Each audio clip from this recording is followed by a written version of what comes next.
I give the floor to the representative of the Russian Federation. Mr. President, we would like to thank all of the briefers today. Thank them for the comprehensive overview of the situation, both political, military, and humanitarian situations in the Republic of Yemen. Russia and Yemen, Mr. President, is something that is linked by ties of friendship, and they're more than 1 decade old.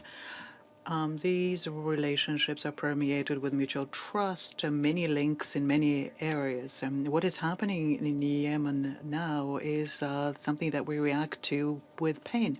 We have to acknowledge that the situation in Yemen remains tragic, despite the efforts being made by the UN as well as unilaterally.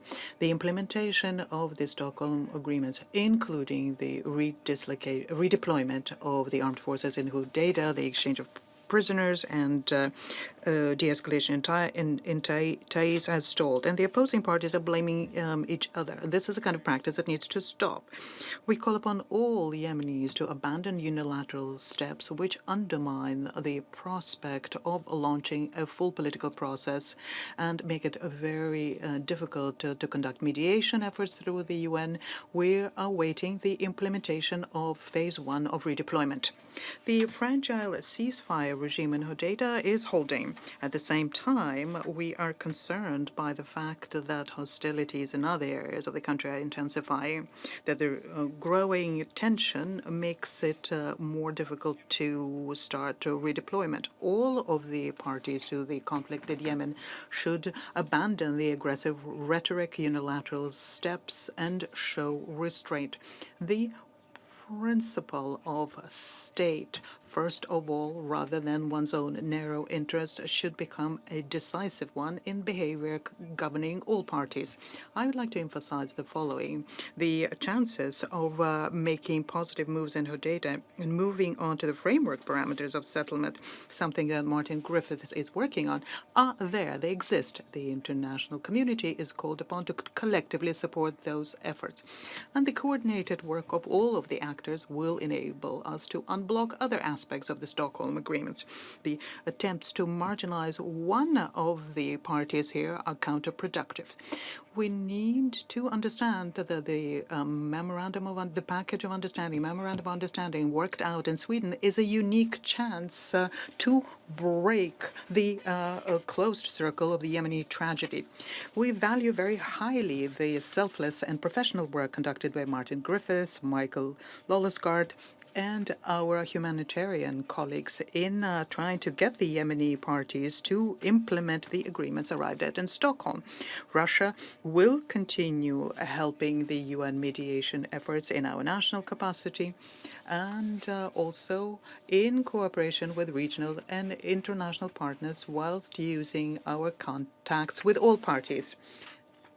In order to be successful, the UN mediation has to be based on the assistance from the parties to the conflict themselves, as well as on the regional and international level. There is no military solution to the conflict in Yemen. Everyone should understand that. And on this basis to work with the UN. We are convinced that further deployment of the UN mission in support of the Hudaydah Agreement will help facilitate the process of the separation of opposing parties and will also help stabilize the situation in Yemen as a whole. Mr. President, the people of Yemen is desperately in need of peace, and we call upon all sides to de-escalate and request that all of the difference be put aside immediately, that there be cooperation with the UN, and efforts are made on improving the humanitarian disastrous situation in the country, and the scale of that was demonstrated by Lowcock today.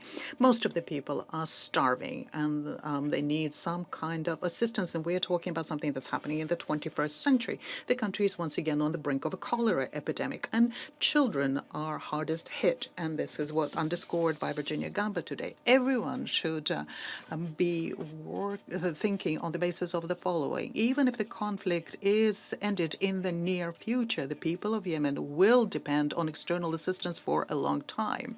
The civilian infrastructure is in ruins, and the cost of its rebuilding is inexorably growing with every passing day. We call upon the donor community to understand how deep the problem is and to react to the appeal launched by the humanitarian coordinator of the UN.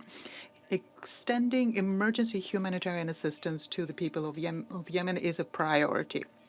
We, as many other UN member states, including the neighbors of Yemen, will continue contributing towards extending assistance to the people of the long-suffering country. Another important point here, humanitarian assistance coming into Yemen from abroad needs to be distributed without discrimination throughout the entire population in all parts of the country, regardless of who control what part of the territory. And that is exactly what Russia is doing.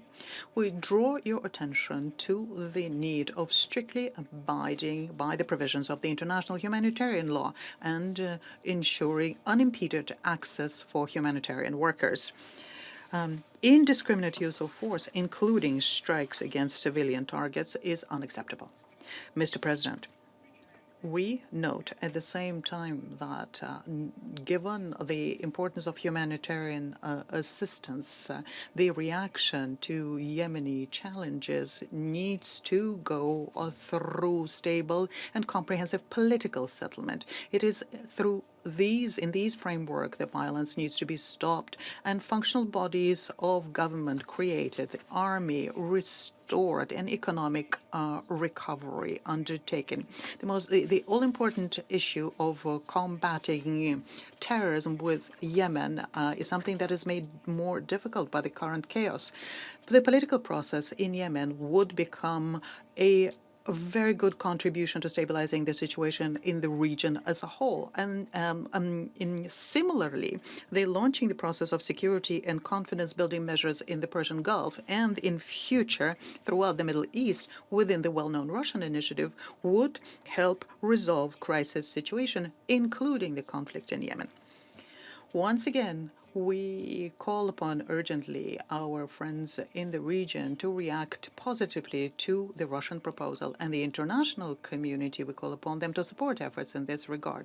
The threats and confrontations are something that should cede place to dialogue and cooperation, in which all states of the region are to participate without exception, including the countries of the Persian Gulf and Iran. We also need to improve the atmosphere urgently and collectively, and this will enable us all, under the aegis of the UN, focus our work on the settlement of the region. Let me recall the resolution, Security Council Resolution 598, which requested the Secretary General, together with regional states, to work out the security architecture, and the conditions to start such work are already there and are very timely now. I thank you for your attention. Thank the representative of the Russian Federation for his statement.